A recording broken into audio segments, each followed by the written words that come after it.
Assalamualaikum warahmatullahi wabarakatuh. Waalaikumsalam warahmatullahi wabarakatuh. Bismillahirrahmanirrahim. Alhamdulillahi rabbil alamin. Wal akibatu lil muttaqin.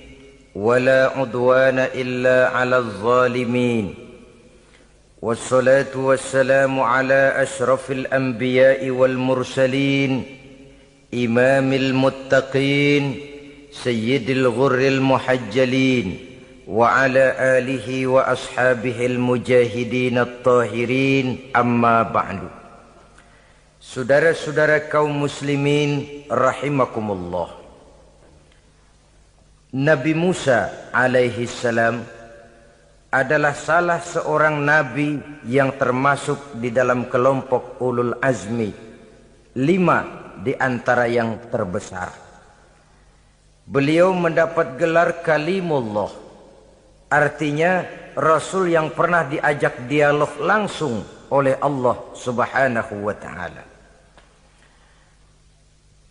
Seperti yang kita maklum bahwa di zaman Nabi Yusuf alaihi salam, beliau membawa serta seluruh keluarganya untuk tinggal di Mesir. Maka berkembang biaklah keturunan Bani Israel di tanah Mesir. Sampai di zaman pemerintahan Ramses II, yang merasa khawatir dengan semakin banyaknya keturunan Bani Israel di Mesir akan menghancurkan kekuasaan daripada kerajaannya. Ramses II inilah yang kita kenal sebagai Fir'aun di zaman Nabi Musa alaihi salam. Maka terjadilah kemudian kebijaksanaan yang tidak bijaksana. Orang-orang tua dari Bani Israel dikerjakan secara paksa, membangun bangunan-bangunan mercusuar. Kemudian bayi-bayi dari Bani Israel dibunuh. Orang tuanya disuruh kerja paksa, bayi laki-lakinya dibunuh. Dengan target agar Bani Israel hapus dari permukaan bumi ini. Tetapi kehendak Allah pasti juga akan terjadi. Maka lahirlah Nabi Musa alaihi salam, yang kelahirannya disembunyikan oleh orang tuanya dari pengetahuan umum. Namun bagaimanapun disembunyikan, kekhawatiran itu datang juga di hati ibu Nabi Musa alaihi salam. Allah kemudian memberikan ilham kepada ibu daripada Nabi Musa. Masukkan anakmu ke dalam satu peti, hanyutkan di sungai Nil. Itu dilakukan oleh ibu Nabi Musa alaihi salam. Dimasukkannya bayi Musa ini ke dalam peti, ditutup rapat, dihanyutkan di sungai Nil. Kemudian ibu tadi memerintahkan saudara perempuannya untuk mengikuti kemana peti ini hanyut di bawah arus sungai Nil. Adapun peti ini kemudian hanyut dibawa oleh arus sungai Nil, memasuki istana Fir'aun. Maka permaisuri atau istri daripada Fir'aun melihat peti hanyut itu, diperintahkan tentaranya untuk mengambil peti tadi. Manakala peti terbuka, berisi seorang bayi laki-laki yang sangat mungil, sangat gembiralah istri daripada Fir'aun. Diusulkannya kepada suaminya agar bayi laki-laki tadi diambil saja, dijadikan sebagai anak angkat, dipelihara dan dibesarkan dalam istana. Fir'aun menerima usul daripada istrinya. Maka sejak saat itu dijaga, dipelihara dan dibesarkanlah Nabi Musa alaihi salam di lingkungan istana Fir'aun laknatullah alaihi. Begitulah ia memasuki masa remajanya, tumbuh sebagai anak angkat daripada Fir'aun dengan segala fasilitas yang serba cukup di dalam istana Fir'aun. Sampai pada masanya di mana ia kemudian menyadari bahwa ia sebenarnya bukan dari keturunan orang-orang Mesir, tapi berasal dari keturunan Bani Israel. Sehingga satu hari ketika ia keluar dari istana, ia bertemu dengan orang yang sedang bertengkar Satu dari keturunan Bani Israel, satu lagi dari orang Mesir.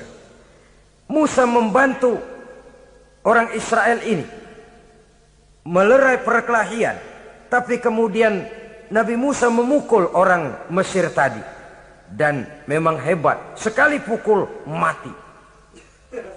Saudara-saudara, tidak sengaja Nabi Musa itu hanya memukul, memberikan peringatan, tapi mati. Ini disembunyikan oleh Nabi Musa, tapi bagaimanapun disembunyikannya, akhirnya toh tahu. Apalagi Fir'aun sejak awal memang sudah mendapat firasat. Jangan-jangan inilah yang banyak diramalkan oleh dukun-dukunku, ahli nujum di istanaku, bahwa akan lahir seorang anak laki-laki dari keturunan Bani Israel yang akan menghancurkan kekuasaanku, memusnahkan kerajaanku. Jangan-jangan ini orangnya. Sejak hari pertama menemukan bayi Musa, Fir'aun sudah punya firasat ke arah itu. Tapi karena kalah oleh desakan istrinya, maka diterimalah Musa untuk dibesarkan di dalam lingkungan istana. Sehingga akhirnya oleh karena perasaan bersalah ini, Nabi Musa melarikan diri. Melarikan diri dari istana Fir'aun setelah nyata-nyata bahwa dia memang keturunan Bani Israel. Melarikan dirilah Nabi Musa alaihi salam keluar dari Mesir menuju negeri Madian. Di dalam pengembaraannya, saudara-saudara, di satu lembah, Nabi Musa ketika itu belum menjadi nabi. Pemuda Musa ketika itu sedang beristirahat. Dari kejauhan dilihatnya orang sedang berdesak-desakan. Rupanya adalah pengembala-pengembala kambing yang akan mengambil air dari dalam sumur. Mereka berdesak-desakan, berebut karena sumur cuma satu, yang ngambil air kelewat banyak. Di antara desakan-desakan orang itu, Nabi Musa melihat dua orang wanita kakak beradik minggir saja, tidak ikut berdesak-desakan. Nabi Musa menghampiri dua wanita tadi. Kamu sedang apa di sini? Kami sebenarnya ingin mengambil air. Kenapa tidak ikut berdesak-desakan? Itulah soalnya. Mereka laki-laki semua, gagah perkasa pula. Kalau kami ikut berdesak-desakan, bagaimana jadinya kami? Biarlah kami mengalah, menunggu sampai mereka selesai semuanya, baru kami akan mengambil air. Mengertilah Nabi Musa bahwa wanita kakak beradik ini demikian halus akhlaknya. Gak mau berdesak-desakan sama orang laki. Budi pekertinya sedemikian luhur. Tungguin aja dah, ntar juga beres. Kalau semua udah kan pada minggir, kita nggak pakai berdesak-desakan. Saudara hadirin, menyadari kodrat kewanitaannya,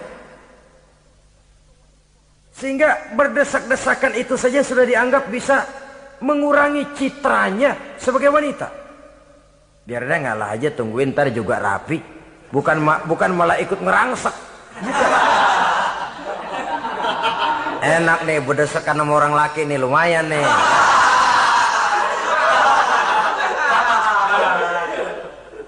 Sepintas itu saja sudah cukup bagi Nabi Musa, pemuda Musa, untuk menilai akhlak daripada wanita itu tadi.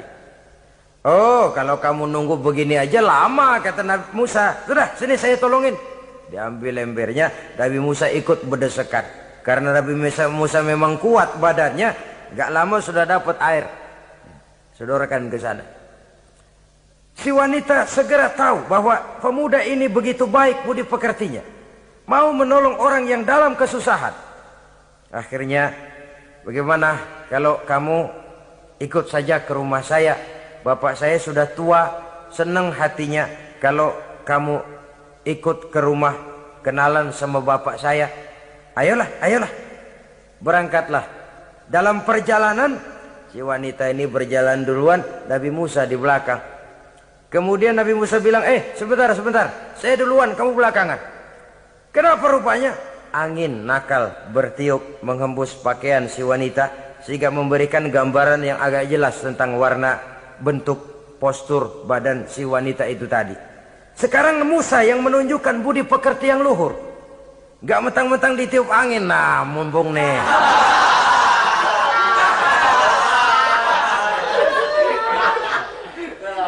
Rezeki nih, kapan lagi nyari yang begini ya? Ini dua-duanya sudah menunjukkan satu akhlak yang sangat luhur. Dan manakala sampai di rumah si wanita kakak beradik tadi, diceritakanlah halnya bahwa dia ditolong oleh seorang pemuda. Inilah orangnya. Sangat bersukacitalah hati orang tua kedua wanita itu tadi.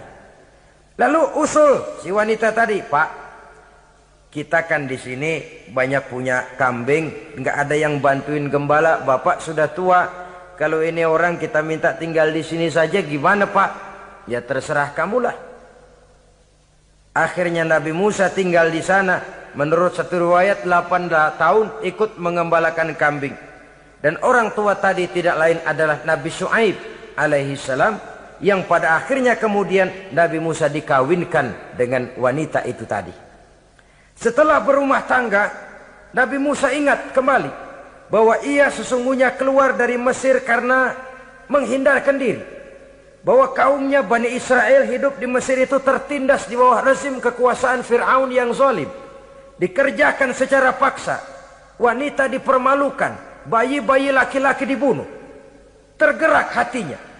Iya, dia sudah enak, punya mertua bijaksana, punya istri cantik, hidup tenang sebagai pengembala kambing. Tapi nurani kebangsaannya berontak. Saya tidak boleh bersenang-senang sementara bangsa saya ditindas. Saya tidak boleh menari di atas bangkai saudara saya. Saya tidak boleh tersenyum di atas penderitaan saudara-saudara saya. Saudara-saudara saya Bani Israel merintih di bawah penindasan Fir'aun. Saya harus membebaskan mereka. Diceritakanlah hal ini kepada mertuanya. Wah, ya kalau pakai bahasa mertua, saya mau kembali ke Mesir. Untuk apa Musa? Untuk menyelamatkan saudara-saudara saya Bani Israel yang masih dalam cengkraman kezaliman rezim Fir'aun. Saya harus membebaskan mereka. Ya kalau memang itu tekadmu nak, berangkatlah. Bapak mengiringimu dengan doa. Berangkatlah Nabi Musa bersama istrinya. Sampai ketika beliau sedang istirahat di satu lembah, dari kejauhan beliau melihat ada api menyala. Beliau berkata kepada istrinya, kau tunggu di sini. Tidak lama saya akan kembali. Saya akan menghampiri api itu. Berangkat Nabi Musa ke arah api menyala tadi. Makin didekati makin terang sinarnya. Sampai kemudian terdengar suara, ya Musa, inni ana rabbuka fakhla' na'laik. Innaka bilwadil muqaddasi tuwa wa ana akhtartuka fastami' lima yuha. Wahai Musa, akulah Tuhanmu, bukalah terompahmu. Sesungguhnya engkau berada di satu lembah yang disucikan bernama lembah tua. Aku telah memilihmu Musa, dan sekarang dengarlah apa yang diwahyukan kepadamu. Pada saat itulah turun wahyu pertama, dan resmilah sudah Nabi Musa diangkat menjadi Rasul oleh Allah Subhanahu wa ta'ala. Di satu lembah di Bukit Tursina. Apa wahyu yang pertama turun? Bunyinya, innani anallah, la ilaha illa ana fa'budni. Sesungguhnya aku inilah adalah benar-benar Tuhanmu. Tidak ada Allah selain daripada aku. Maka hendaklah engkau hanya beribadah menyembah kepadaku. Ini umum saudara. Semua Rasul yang diutus Allah, inilah ajaran prinsipnya. Anallah, la ilaha illa ana. Akulah Allah Tuhanmu. Tidak ada Tuhan lain selain Allah. Semua Rasul membawa ajaran ini. Oleh sebab itu, bukan hanya sekadar percaya kepada Tuhan saja yang penting. Sudahlah, pokoknya kan percaya kepada Tuhan. Iya, Tuhan yang mana?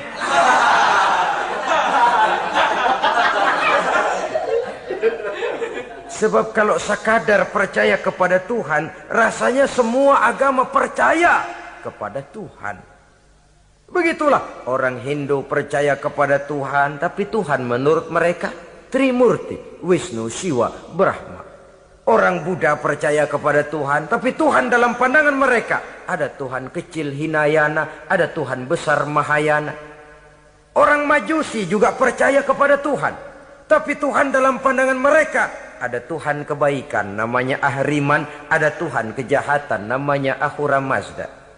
Orang Nasrani juga percaya kepada Tuhan, tapi Tuhan kata mereka dalam bentuk Trinitas. Tuhan Anak, Tuhan Bapa, Ruhul Kudus. Ini semua Tuhan dalam pandangan mereka. Jadi kalau sekadar percaya kepada Tuhan, percaya kepada Tuhan, percaya kepada Tuhan, Tuhan yang mana? Itu yang prinsip. Itu yang prinsip.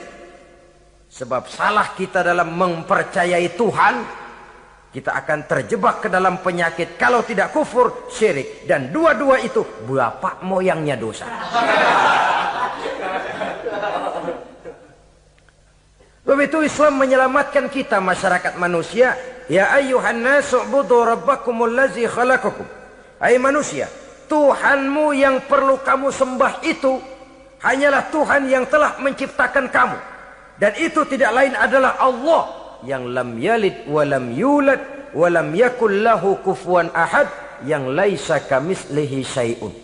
Ia tidak beranak, ia tidak diperanakkan, dan ia tidak bisa diserupakan dengan apapun. Dialah Allah itu. Begitu wahyu yang diberikan kepada Adam, kepada Nuh, kepada Ibrahim, kepada Yusuf, bahkan kepada Musa alaihi salam. Innani anallah la ilaha illa ana fa'budni. Akulah Allah Tuhanmu, tidak ada Tuhan lain selain daripada aku Allah, maka kepadakulah kamu hanya menyembah. Ini wahyu yang pertama turun, sudah berisi tauhid. Jadi hakikatnya agama Yahudi, saudara, adalah agama tauhid. Agama monoteis. Agama yang mengajarkan hanya ada satu Tuhan untuk seluruh alam. Dan Tuhan itu adalah Allah subhanahu wa ta'ala. Sebab itu syahadat orang Yahudi bunyinya begini. Shema Yisrael, Yahweh Elohenu, Yahweh Echad. Ini syahadatnya orang Yahudi. Itu perbedaan bahasa Suryani Ibrani dengan bahasa Arab. Kita Isma itu bahasa Arab, dia Shema. Isma, Shema. Shema Yisrael, Yahweh Elohenu, Yahweh Echad. Ahad Echad.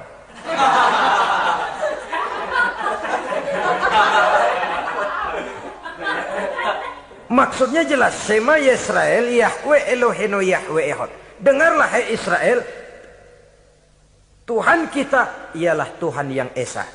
Yahweh kata mereka, Tuhan kita ialah Tuhan yang Esa. Esa tunggal, tidak beranak, tidak diperanakan. Kalau masih beranak, masih diperanakan, jangan Esa disebut, sebab dia masih berbilang. Dan maha suci Allah daripada sifat berbilang. Jadi asas dari seluruh misi yang dibawa oleh Rasul yang 25 itu sama. Tauhid inti ajarannya.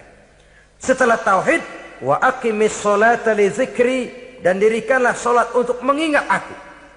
Jadi solat pun diwajibkan kepada Nabi Musa. Cuma teknisnya yang berbeda. Bagaimana solat di zaman Nabi Musa, bagaimana solat di zaman Nabi Sulaiman, bagaimana solat di zaman Nabi Muhammad. Prinsipnya sama, solat. Teknisnya yang berbeda. Di zaman Nabi Sulaiman konon solat itu tidak pakai ruku, tidak pakai sujud, diri saja. Makanya Nabi Sulaiman itu menurut riwayat meninggalnya dalam posisi berdiri. Artinya apa? Dalam keadaan solat beliau itu. Bukan diri ngejedek kayak kita nungguin bus, bukan.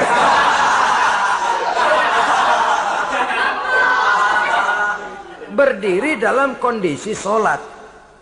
Tapi yang jelas solat itu setiap Nabi. Hanya teknisnya saja yang berbeda. Jadi ini sudah akidah dan syariat. Akulah Allah Tuhanmu, tidak ada Tuhan lain selain aku. Ini kan akidah. Yang kedua, wa aqimis sholata li zikri, syariat. Dirikan solat untuk mengingat aku. Inna sa'ata atiyatun, sesungguhnya kiamat itu pasti akan datang. Ini juga sudah urusan beriman, percaya kepada yang gaib. Saudara-saudara kaum muslimin rahimakumullah. Setelah mendapat wahyu ini, turunlah perintah Allah kepada Nabi Musa. Apa kata Allah? Izhab ila fir'auna innahu tagha. Sekarang Musa, berangkatlah kamu menuju Fir'aun. Ia telah melampaui batas. Berangkatlah kamu ke sana Musa, hadapi Fir'aun, sampaikan dakwah ini, ia telah melampaui batas. Innahu tagha, ia telah berlebih-lebihan. Nah, saudara-saudara, jadi dua fungsi sudah.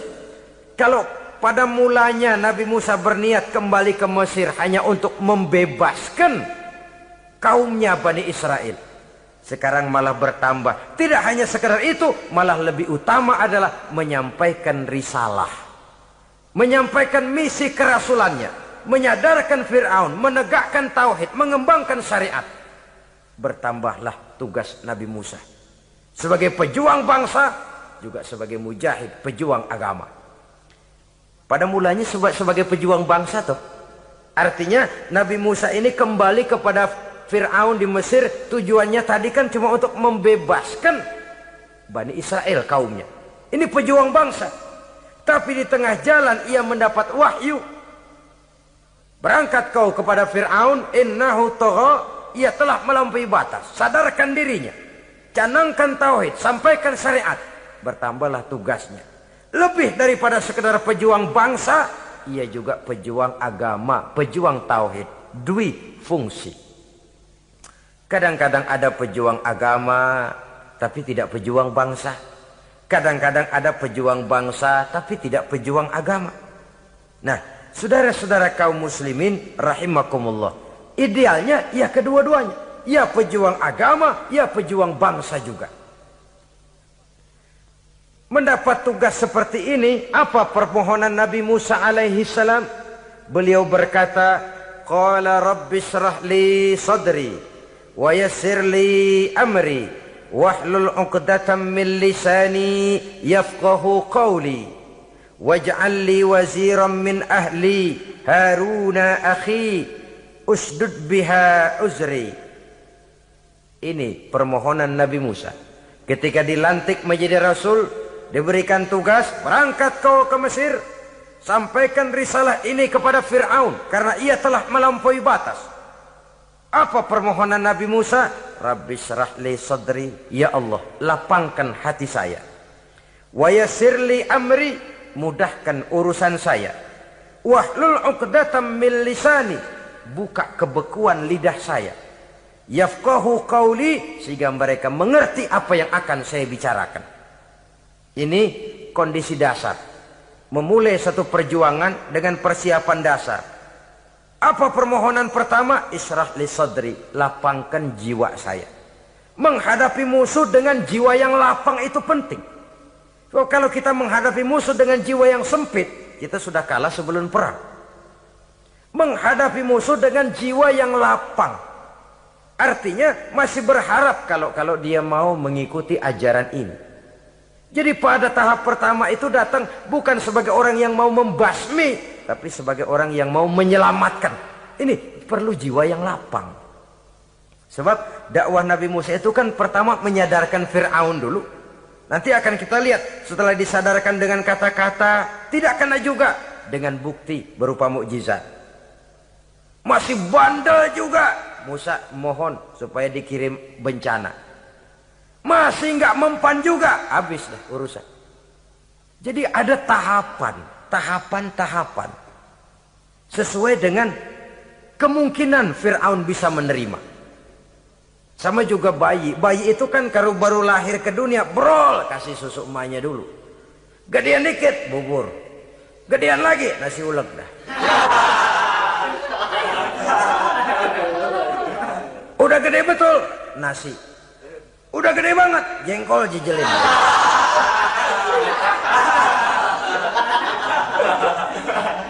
Jadi ada semacam tahapan. Kalau begitu lahir dikasih jengkol kan habis. Peringatan dulu. Setelah peringatan, bukti berupa mukjizat. Dihadapkan dengan sihir, menang mukjizat. Masih tidak mempan juga, teguran, dikirimkan azab, dikirimkan bencana. Masih tidak mempan juga, sudah ditenggelamkan oleh Allah di Lautan Merah. Itu akan kita ceritakan kemudian nanti. Jadi apa yang diminta oleh Nabi Musa, ya Allah, lapangkan hati saya menghadapi Fir'aun ini. Fir'aun CS, Fir'aun, Haman, dan lain-lain. Dan jangan lupa Fir'aun itu cuma ya hakikat tapi juga simbol. Hakikatnya memang ada yang namanya Fir'aun itu.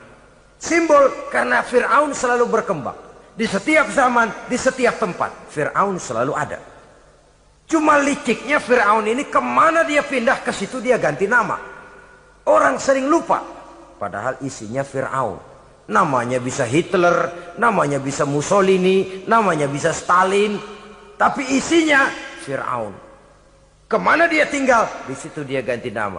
Simbol dari kekuasaan yang terlepas dari kontrol iman. Simbol dari kekuasaan yang menyebabkan orang lupa diri dan lupa daratan. Dan sebenarnya mah Fir'aun mulanya cuman raja tuh. Raja doangan dia. Cuman kelamaan jadi raja, kagak mau turun-turun. Akhirnya dia menganggap tidak ada yang lebih tinggi daripadanya. Apalagi ketika Nabi Musa datang mengajarkan ada Tuhan lain, yaitu ada Tuhan yang sebenarnya, yaitu Allah. Lah Fir'aun sampai kepada puncak kekurang ajarannya, memproklamirkan diri sebagai Tuhan. Ana rabbukumul a'la. Bukan karena kebodohannya sebenarnya, tapi karena gengsi kekuasaannya. Nah ini, gengsi kekuasaan ini sering menyebabkan orang overacting. Fir'aun bukan bodoh, bukan. Fir'aun bukan tidak tahu kalau Musa itu benar, tahu. Fir'aun bukan tidak ngerti kalau itu mukjizat, sihir kalah, tahu. Tapi gengsi kekuasaan. Gua kan raja, masa di depan rakyat tunduk sama Musa? Gengsi dong.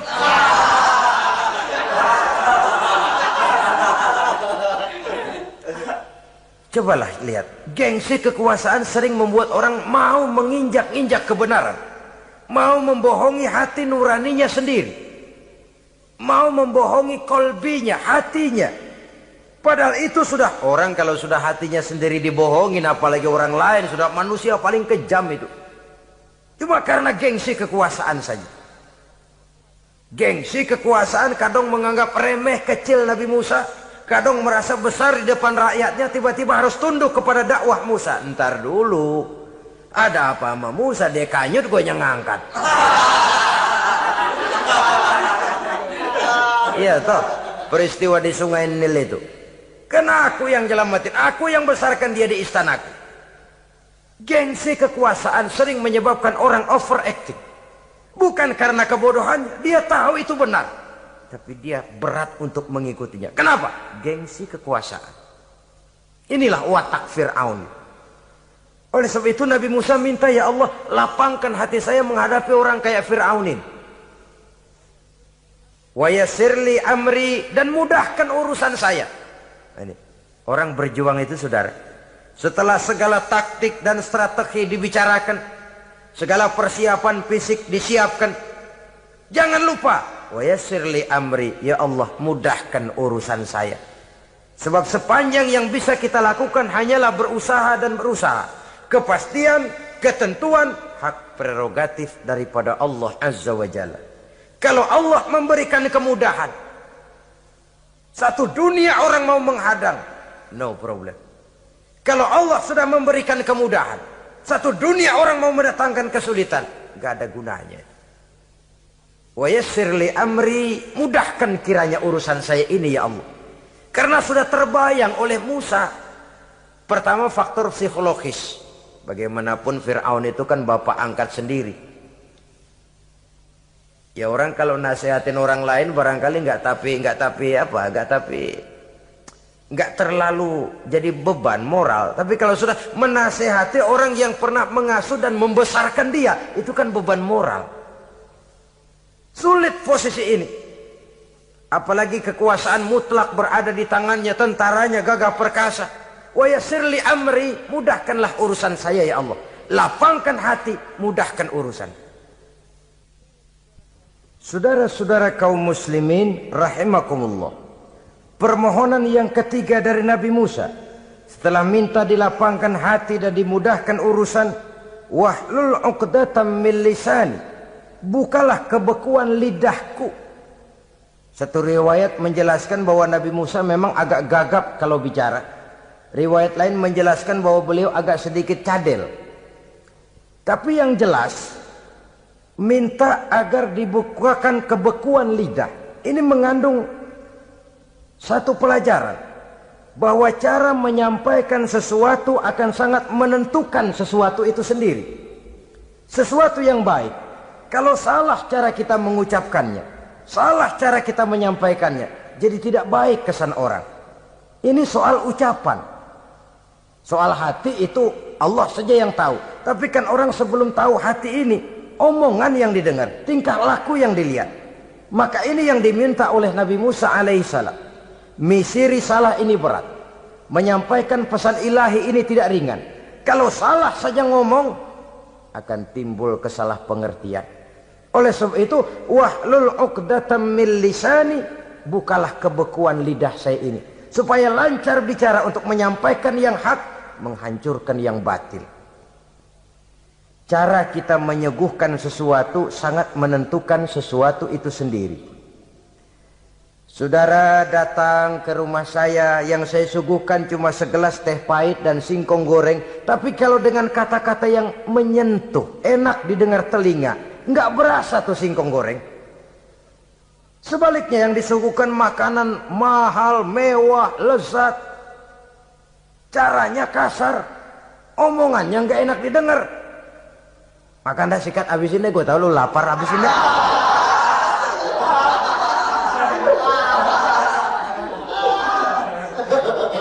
Rasanya biar lapar juga nahan juga gitu. Apa itu? Bukan makanannya yang tidak enak, bukan kita nggak doyan, bukan caranya itu loh, caranya. Nah, Islam ini agama yang baik. Kalau disampaikan dengan kata yang tidak baik, akan timbul, oh Islam kok gitu ya. Nah ini yang tidak diinginkan oleh Nabi Musa. Wahlul 'uqdatam min lisani. Kita begitulah dalam kehidupan ini, kadang mendengar satu ceramah bisa berurai air mata, bisa histeris, bisa gembira. Kenapa? Kepandaian orang menyampaikannya. Bicara dia 2-3 jam, rasanya baru 5 menit. Baru sebentar kok, tahu-tahu sudah selesai. Ada yang udah setengah jam, baru seperempat jam ngomong, udah rasanya udah kayak 3 jam.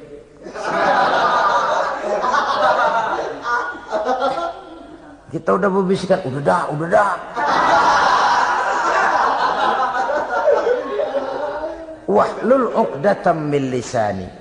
Targetnya apa? Yafqahu qauli, agar mereka memahami. Tentu lawannya agar mereka tidak salah mengerti, agar mereka tidak salah paham. Sebab kalau misi ini diterima dengan salah paham, dakwah tidak nyambung. Maka ini doa banyak dibaca, diamalkan oleh orang-orang mimbar yang sering pidato. Lapang hati melihat kerumunan orang banyak, tapi nggak dak-dikduk, nggak kena demam mimbar. Udara dingin tapi keringat, baju basah. Saudara hadirin yang saya hormati, lalu permohonan yang selanjutnya daripada Nabi Musa alaihissalam, waj'al li waziran min ahli, dan jadikanlah bagiku seorang pembantu dari keluargaku. Siapa? Harun akhi, dia tidak lain adalah saudaraku Harun. Usdud biha uzri, akan saya limpahkan kepadanya segala beban-beban yang saya derita. Artinya orang berjuang perlu teman, nggak bisa sendirian. Nggak, bagaimanapun hebatnya kita tetap memerlukan bantuan daripada orang lain. Sendiri memang lebih baik daripada berteman orang jahat. Tapi berdua lebih baik daripada sendiri. Bertiga lebih baik daripada berdua. Makin banyak, makin baik. Untuk satu persoalan yang besar, memerlukan kebersamaan. Begitulah Nabi Musa memberikan contoh. Saya tidak bisa berjuang sendiri. Saya minta dibantu oleh saudara saya Harun. Jadikan dia pembantu saya. Tempat saya membagi suka dan duka dalam perjuangan ini. Tempat saya bercerita, tempat saya mengeluh, tempat saya melarikan persoalan. Sebab beban hati itu akan berkurang kalau kita ada tempat kita bercerita. Nah, saudara-saudara, berangkatlah Nabi Musa ke Mesir. Kemudian mulai menyampaikan dakwahnya kepada Fir'aun, laknatullah alaih. Fir'aun mendengar Musa datang kembali. Kemudian terjadilah forum dakwah itu. Apa kata Fir'aun? Musa, kamu kemana saja? Saya pergi ke Madian. Apa yang kamu lakukan? Begini, begini, begitu. Kamu melarikan diri? Pada mulanya iya. Dan sekarang apa maksud kamu datang kembali ke Mesir? Semula saya ingin membebaskan kaum saya Bani Israel. Lalu saya kemudian menerima wahyu dari Allah. Ditugaskan, diperintahkan langsung oleh Allah Sang Maha Komandan untuk datang menemui Tuhan, menyadarkan Tuhan dari kesesatan selama ini. Siapa Allah itu Musa? Allah adalah Tuhan saya dan Tuhan juga dan Tuhan seluruh alam ini. Baru nih Musa. Saya baru dengar nih. Ada yang begini nih. Tuhanlah pakai nggak kelihatan. Tuhanlah cuma satu. Yang Tuhannya banyak aja masih kelaparan.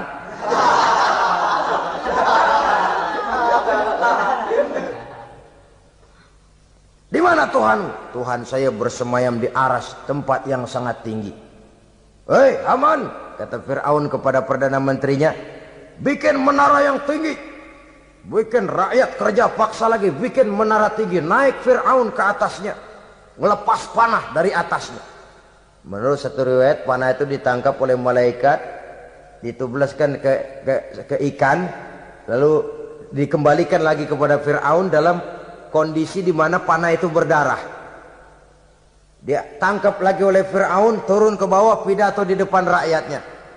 Lihatin, Tuhan Musa udah saya panah nih. Mati. Saudara hadirin yang saya hormati, dengan segala macam dalih Fir'aun mencoba mengingkari dakwah Nabi Musa alaihi salam. Baiklah Musa, andai kata kamu benar, apa buktinya? Tuhan mau apa? Kamu sanggup menandingi tukang sihir saya? Insya Allah. Ayo kumpul tukang sihir, kumpul. Kumpulkan tukang sihir, dilepaskan tali-tali kecil, berubah jadi ular mengejar Musa. Musa oleh Allah difirmankan, lemparkan tongkatmu Musa. Musa melemparkan tongkatnya. Tongkat Musa kemudian berubah menjadi ular besar yang menerkam ular-ular kecil tadi. Habis itu ular kecil ciptaan tukang sihir Fir'aun. Begitu hebat mukjizat yang diberikan Nabi Musa, dan Fir'aun tahu itu mukjizat, tapi dia ingkar juga, tidak mau beriman. Sudah nyata bukti, sudah jelas saksi, dia tetap ingkar. Akhirnya Nabi Musa berdoa memohon kepada Allah, Rabbana innaka ataita fir'auna wa mala'ahu zinatan wa amwalan fil hayatid dunya. Wahai Allah, sungguh engkau telah memberikan kepada Fir'aun dan para pembesarnya zinatan, segala macam perhiasan, wa amwalan, dan segala macam harta benda, fil hayatid dunya, di dalam kehidupan dunia ini. Rabbana liyudillu an sabilik, semuanya hanya menyebabkan mereka jadi sesat dari jalanmu. Rabbana tmis ala amwalihim, ya Allah binasakanlah mereka di dalam hartanya. Wasdud ala qulubihim, tutuplah pintu hatinya. Fala yu'minu hatta yarawul azab al-alim, mereka tidak akan beriman sampai mereka melihat azab yang sangat pedih. Sudah dibuktikan dakwah baik-baik tidak mempan, bukti berupa mukjizat tidak kena, sampai dikirimkan teguran berupa berbagai macam bencana masih tidak juga beriman. Akhirnya Nabi Musa memutuskan, kalau begitu menyelamatkan kaum dululah. Kaumnya Bani Israel dibebaskan dari perbudakan, dibawa oleh Musa keluar dari Fir'aun, dari Mesir, dikejar oleh Fir'aun. Dalam pengejaran ini sampailah Nabi Musa di tepian Laut Merah. Buntu, depan laut, belakang tentara Fir'aun. Maju kecebur, mundur kepergok musuh, nggak ada pilihan lain. Dalam kondisi seperti ini, Allah subhanahu wa ta'ala berfirman kepada Musa, lemparkan tongkatmu ke laut, hai Musa. Musa melemparkan tongkatnya ke laut. Terjadilah mukjizat. Laut terbelah, jalan muncul ke permukaan laut. Lewat Musa di jalan itu, Fir'aun terus mengejar. Ketika Musa sampai di tepian sebelah sana, Fir'aun masih di tengah jalan. Laut menutup kembali, hilang itu jalanan. Fir'aun dan seluruh tentaranya tenggelam di Lautan Merah, mati. Pada saat kondisi seperti itulah Fir'aun dalam keadaan menghadapi sakaratul maut, napas cengap-cengap, hampir putus di leher, berkata dia, amantu bi Rabbi Musa wa Harun. Kalau begini mah saya juga percaya dah sama Tuhan. Percaya dah sama Tuhannya Musa dan Tuhannya Harun. Kata malaikat maut, kemarin kemana mas?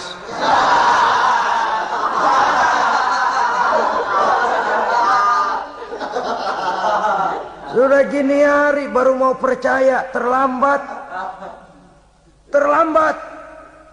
Akhirnya Fir'aun mati. Mati, tapi badannya utuh. Allah berjanji, wa kadzalika nunajjika bi badanika litakuna liman khalfaka ayah.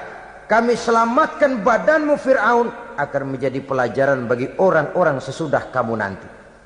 Fir'aun mati, tapi badannya selamat terdampar di tepi pantai oleh rakyat Mesir. Wah, ini raja kita nih, raja kita, ketemu, hidup, mati.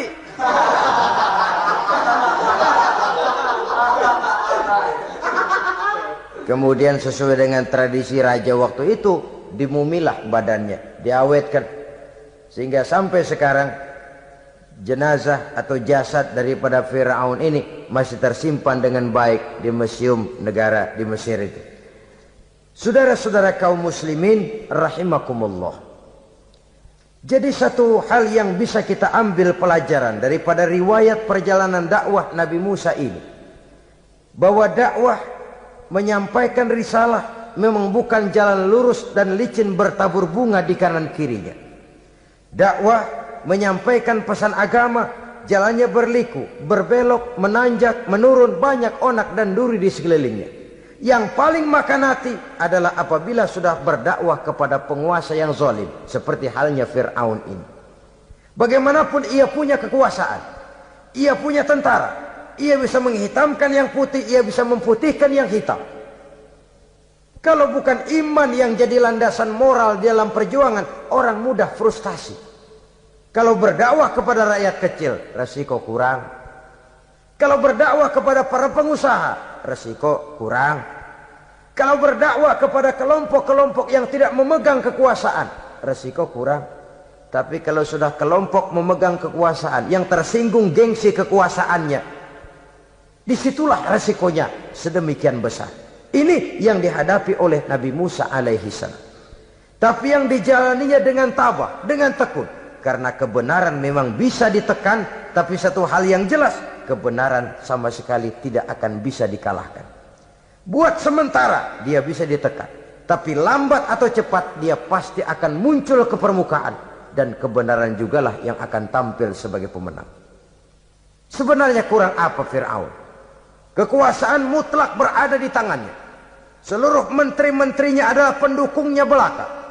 Rakyat dipaksa untuk takut dan taat kepadanya. Dia adalah kekuasaan tunggal di Mesir.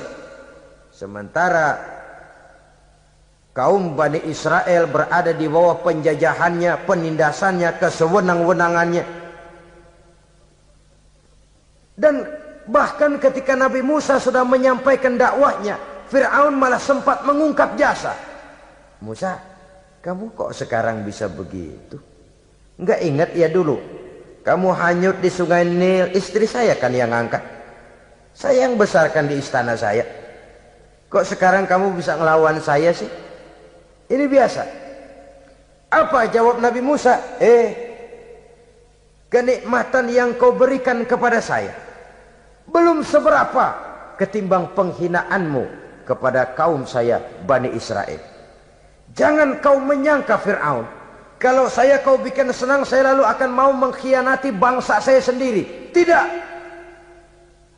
Sama sekali kesenangan yang kau berikan kepada saya tidak akan menutup mata saya dari kondisi yang dihadapi oleh kaum saya, oleh umat saya.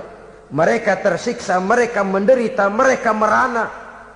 Haruskah saya lupakan mereka cuma karena saya sudah tinggal di istanamu, engkau yang membesarkan? Padahal kau pun membesarkan saya bukan karena kemauanmu. Desakan daripada istrimu.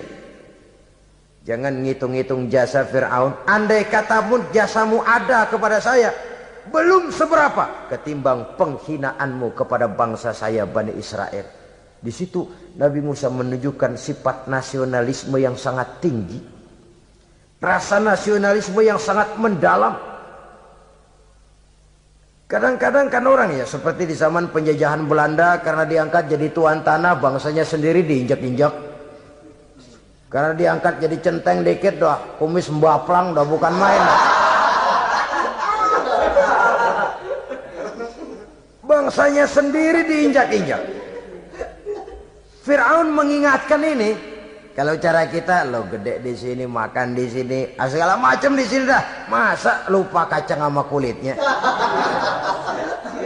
Kasarnya mah lu bisa begini nih Musa, nih gue yang rawatin lu. Saya yang menjagamu, mengangkatmu dari sungai Nil. Masa sekarang sudah gede begini kamu mau berhadapan dengan saya? Punya pikiran dong dikit kalau cara kita. Mikir dong, mikir. Dulu lagi kanyu di Nil, siapa yang angkat? Musa tidak membantah. Betul itu Fir'aun, betul. Tapi apalah artinya semua itu ketimbang penghinaan yang engkau berikan kepada bangsa saya? Saya tidak mungkin menari-nari di atas bangkai umat saya. Saya tidak mungkin bersenang-senang di atas penderitaan kaum saya. Dan saya tidak mungkin senyum ceria di atas derita daripada kaum saya. Dengan tidak melupakan jasamu, saya tidak akan merubah pendirian saya. Saya ingin membebaskan penjajahan. Saya ingin membebaskan kaum saya Bani Israel dari belenggu penindasan. Kalau engkau sudah tidak mau mendengar dakwah yang saya sampaikan, tidak mau bertuhan Allah, tidak mau menyembah kepadanya, tetap dengan keangkuhan dan kesombonganmu sekarang ini, okelah, berjalanlah dengan keyakinanmu. Tapi saya harus membebaskan kaum saya Bani Israel. Saudara-saudara kaum muslimin rahimakumullah, itulah jalan dakwah, jalan menyampaikan risalah agama, risalah Islam. Sekali lagi, bukan jalan lurus bertabur bunga. Tapi agama memberikan ajaran, balighu anni walau ayat. Sampaikan dari aku walaupun cuma sekedar satu ayat saja. Tugas ini memang mulia tapi berat. Tugas ini memang terhormat tapi penuh resiko. Ya kalau menyampaikan asal sekedar menyampaikan, sudahlah, pokoknya nyampein, percaya syukur kagak, udah dah. Bukan cuma sekadar itu. Ada semacam tanggung jawab moral. Maka kondisi dasar yang dilakukan oleh Nabi Musa, permohonan yang tadi itu, ya Allah lapangkan hati saya. Jalan ini penuh onak dan duri, berliku, menanjak, menurun. Banyak halangan, tentangan, rintangan dan fitnahan. Kemudian mudahkan urusan saya. Menentang kekuasaan Fir'aun bukan perkara ringan. Bukan urusan main-main. Menentang raja yang sedang berkuasa, kekuasaannya mutlak, otoriter pula, diktator murni Fir'aun itu. Mudahkan urusan saya menghadapi jalan ini ya Allah. Karena tidak mungkin menurut otak. Mana bisa kata kebiasaan, impossible kata rasio. Kalau Allah mau memudahkan, semua jalan akan terbuka dengan mudah. Tapi kalau Allah yang mempersulit, bagaimanapun matangnya perhitungan strategi, taktik, rencana, program, planning, kalau Allah mempersulit, jalan itu akan jadi buntu jadinya. Oleh sebab itu maka persiapan zahir harus diimbangi dengan persiapan batin. Untuk menegakkan sesuatu yang hak, menghancurkan sesuatu yang batil, sebagaimana yang dilakukan oleh Nabi Musa alaihi salam ini. Dan segala macam tantangan dihadapi oleh Nabi Musa. Kau menyampaikan risalah bahwa engkau Rasul? Ya. Kau punya bukti? Siap. Apa buktimu? Ini, tongkat dilempar jadi ular, tangannya dimasukkan ke saku baju, lalu dikeluarkan bersinar gemerlapan, lebih sinar dari lampu merkuri. Sampai Fir'aun silau dibuatnya bersudah Musa, sudah, masukkan tanganmu lagi, masukkan tanganmu lagi. Dia tahu, dia sadar itu bukan sihir, tapi lagi-lagi gengsi kekuasaannya. Sehingga pantas kalau Nabi pernah bersabda, afdalul jihad kalimatu haqqin inda imamin jair. Jihad yang paling besar adalah mengucapkan kebenaran di depan penguasa yang zalim. menyampaikan kebenaran di hadapan penguasa yang zalim. Tapi kan berat, saudara, sulit, apalagi kalau belum apa-apa udah ngeri. Udah jangan dah.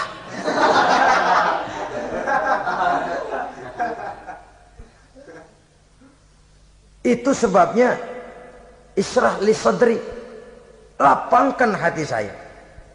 Saya tidak punya kepentingan apa-apa kecuali menyampaikan kebenaran.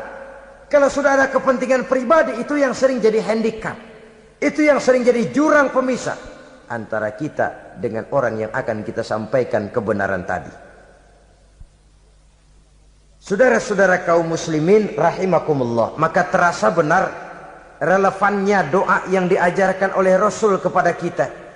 Allahumma arinal haqqa haqqa warzuqna ittiba'ah wa arinal batila batilan warzuqna ijtinabah.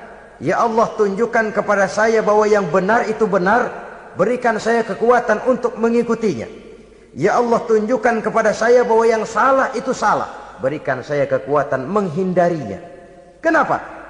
Orang sering tahu bahwa itu benar, tapi tidak berdaya mengikutinya.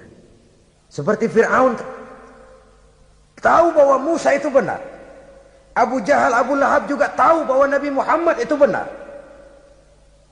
Abrahat juga tahu bahwa Nabi Ibrahim itu benar. Namrus juga tahu Ibrahim itu benar. Tapi mereka tidak berdaya mengikuti kebenaran karena gengsi kekuasaannya. Kadang kita tahu bahwa itu salah itu. Tapi karena dilakukan oleh orang yang punya kekuasaan, kita lalu tidak berdaya menghindarinya. Malah terjebak ikut-ikutan salah. Lalu menghibur-hibur diri. Sudahlah, tak ada gading yang tak retak. Bukankah dengan demikian kita sudah melegimitir kesalahan? Tahu bahwa itu benar dan mampu mengikutinya, itu nikmat. Tapi tahu itu benar namun tidak berdaya mengikutinya, itu mendatangkan siksaan batin. Tahu itu salah dan mampu menegur, itu nikmat. Tahu bahwa itu salah tapi larut ikut salah, nimbrung dalam kesalahan, itu mendatangkan tekanan batin. Jadi tahu kebenaran itu penting, tapi terketuk hati mengikuti kebenaran itu jauh lebih penting. Semua kita tahu Islam itu benar, tapi semua yang tahu Islam itu benar maukah mengikuti ajaran Islam? Tidak. Semua orang tahu kalau judi itu batil. Hatta penjudi yang paling kakap pun mesti tahu kalau itu batil, itu tidak baik. Tapi dia tidak berdaya untuk menghindarkannya, terjebak ke dalam penyakit itu tadi. Oleh sebab itu, saudara-saudara kaum muslimin yang saya cintai, tidak ada satu ucapan yang lebih baik. Dalam istilah Quran itu Allah menjelaskan, wa man ahsanu qawlan mimman da'a ila Allah wa amila salihan wa qala innani minal muslimin. Ucapan siapakah yang lebih baik dalam hidup ini selain daripada mimman da'a ila Allah, selain daripada ucapan orang-orang yang menyeru ke jalan Allah, orang-orang yang menyadarkan kepada agama. Ini jalan Allah, mari ikuti. Itu jalan setan, mari tinggalkan. Wa amila salihan, tidak cukup sekedar berdakwah mengajak orang ke jalan Allah, dia juga beramal soleh. Dia bangun rumah sakit, dia bangun madrasah, dia bangun masjid, dia makmurkan majelis taklim, dia santuni yatim piatu. Wa qala innani minal muslimin, seraya berkata, saya termasuk orang yang berserah diri kepada Allah. Da'a ila Allah wa amila salihan wa qala innani minal muslimin. Menyerukan manusia ke jalan Allah, beramal soleh, dakwah bil hal kata orang sekarang. Kemudian mereka pada akhirnya berkata, kami adalah sekelompok orang-orang yang sudah berserah diri kepada Allah. Segalanya diserahkan kepada Allah. Lahirlah kedamaian rohani, ketegaran pribadi, ketentraman batin di dalam dia melaksanakan tugasnya. Kalau tidak, maka nanti ya tuh orang kan gua ajak baik-baik nyuruh sembahyang, ngapa gua dimusuhin? Dipikirin, kurus dah. ampek gaya deh. Makan hati. Soal orang mau beriman atau tidak itu bukan urusan kita. Tugas kita hanya sekedar penyampai. Tugas Rasul hanya sekedar penyampai. Kalau dakwah sudah disampaikan, metode sudah disusun, pendekatan sudah baik, tapi orang tidak mau beriman, Allahumma inni qad ballaghtu, ya Allah sudah saya sampaikan, ya Allah sudah saya peringatkan, ya Allah sudah saya sampaikan, ya Allah sudah saya tegur. Kalau toh tetap begitu juga, sudah saya sampaikan ya Allah. Di sana kelapangan lalu tumbuh. Jadi dengan kata lain, kita hanya berusaha, hidayah adalah di tangan Allah. Oleh sebab itu, kita ini termasuk yang bersyukur telah mendapat limpahan hidayah ini. Kalau kita lihat Fir'aun CS termasuk Haman, Perdana Menterinya, dan seluruh bala tentaranya, kurang apa? Mereka lihat mukjizat. Mereka saksikan kebesaran Allah. Di dunia juga mereka sudah dikirim bencana, teguran kepada mereka, entah tidak juga beriman. Dan strategi Nabi Musa mula-mula dialog, diajak ngomong, diajak bicara, diajak mikir, tukar pikiran. Allah itu begini-begini, oh tidak bisa, iya begini begitu. Masih tidak percaya juga, dibuktikan mukjizat, tongkat jadi ular, tangan bisa mengeluarkan sinar. Masih ingkar juga, keluar doanya nih. Doa yang ada dalam surah Yunus ayat 88-89. Rabbana tmis ala amwalihim. Ya Allah cukup dah. Seruan sudah disampaikan, peringatan sudah diberikan, mukjizat sudah mereka lihat, tapi nggak juga mau beriman. Buresin aja harta bendanya dah. Habisin aja. Habisin aja, habisin dah. Dikasih perhiasan kehidupan dunia. Innaka ataita fir'auna wa mala'ahu zinatan wa amwalan. Dikasih harta, kesenangan dunia, bikin sesat. Habisin aja dah. Wastud ala qulubihim, hatinya empat dah. Udah dipatri, udah enggak mempan apa-apa. Sudahlah ya Allah. Wala yu'minu hatta yaraul azabal alim. Rasanya mereka memang enggak bakal mau beriman kalau belum melihat azab yang sangat pedih. Dan memang setelah timbul tenggelam, napas mau sekarat, baru beriman. Terlambatlah sudah. Nah, saudara-saudara kaum muslimin rahimakumullah, bagaimana akhir daripada perjalanan Nabi Musa ini, insya Allah akan kita bicarakan pada pertemuan berikutnya. Terima kasih atas perhatian saudara. Mohon maaf atas segala kekurangan. Wassalamualaikum warahmatullahi wabarakatuh. Waalaikumsalam.